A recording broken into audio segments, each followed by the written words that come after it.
Good afternoon. Oh, it's beautiful today. It really is. It's one of those days where you feel you're falling into the road. I don't know how I explain that. Sort of like diving into water as opposed to jumping onto gravel. And there's the very slightest wind, so it's very pleasant. And it puts us on the other side of what's going on. For years ago, I used to play a lot with fractals, and the idea was if you did things in iterations, the first iteration of something that you did led to something else and so forth. And so there could be very dramatic results as the iterations increase. And then that's the notion you hear: a butterfly flaps its wings and causes a tsunami elsewhere in the world. We've been going through this. They call it chaos. We call it chaos math or complexity. And there are mathematical ways to analyze these things. And there are actually machines that show that if you do a mathematical progression, if you make the slightest change in the starting point, that it changes things dramatically down the line. Okay, so what in the world could I possibly be talking about? What I'm talking about is the iteration that began before January the 6th. And it was when we increasingly shed our responsibility to know and affect the law. See, effect. I said that, I won't go into it, but these people use impact who can't know the difference between affect, affect, and effect. So, what happened? Well, you go back to the beginning, and you had Trump making it acceptable to ignore the law, break the law, contradict the Constitution, lean on people.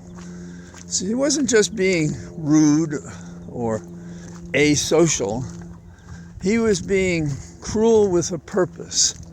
He was to be a bully, a strong man in America, like we've always guarded against because of the frailty of democracy and its openness to stop such people from gaining power. We have had other people before Trump, but never any as successful.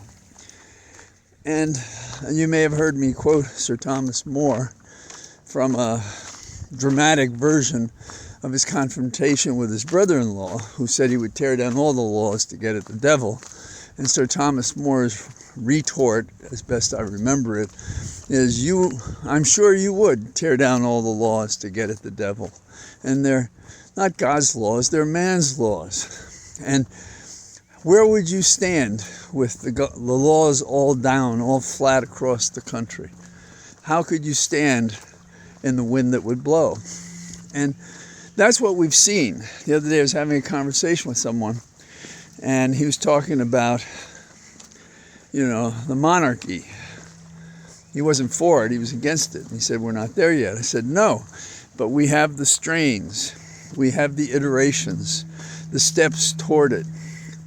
Now, I can't say it's the culmination now that we sit on our hands, all our public officials do, as Trump takes it to the next level, apparently prepared, if he can make it happen, to have such violence and devastation and hurt that he won't be prosecuted. Imagine that in America. It's unimaginable. If you embrace the values that we believe got us to this point. But we've shed the other part of these values, which is the part where we enforce it and cause things to happen. I suppose most people who are listening remember Waco in 1993. And in those 30 years ago, there was a big question about how to handle that situation involving the Branch Davidians and their resistance to law enforcement. And the reaction was violent. There were children in there, and there were deaths, and it was violence against law enforcement and government. And of course there are differences, but when you're evoking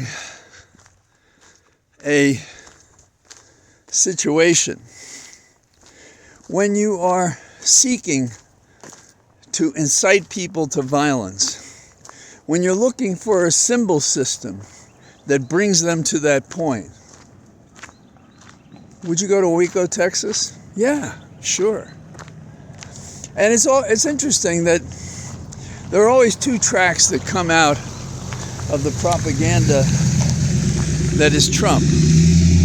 One track is exactly the prime one, which is we go to this place of symbolism because nobody's going to get me, because I'm a coward and a victim, and I'm going to bring the force to it because I've been trained most of my life and associated with mobsters, violence, cheating, getting by any way I can with whatever lies or force or coercion the situation requires. Then the second is, oh no, we were planning this ages ago. This had nothing to do with the prosecution in New York. And the second is the cover for people that want to believe it's not as severe. But the first is the real message, just like it was true on January the 6th. So here we have him telling us within days of this event of the potential death and destruction that pursuing him will have. We have him talking about the prosecutor as a Soros-backed animal. We have a picture that he retweets of Trump holding a baseball bat in conjunction with the prosecutor Bragg in New York. We have a delivery of powder substances found to be harmless, obviously intended to intimidate and threaten the prosecutor, delivered to his office. We have death threats to the DA in Manhattan. Now, where I come from, that's really lawless behavior. In the neighborhood where I was a street kid, and I was, like everybody else, we wouldn't expect anybody to be able to do this. And here we have people saying no man is above the law.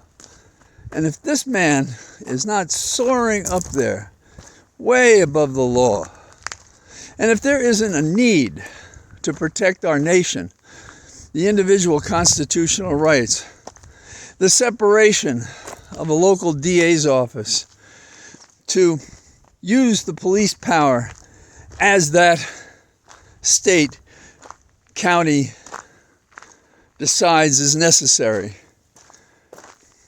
then we've lost our way.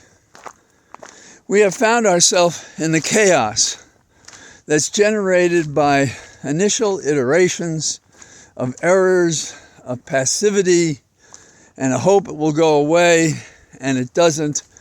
And it's already compromised and infringed what people expect, what people fear, and as a result, injustice can be done.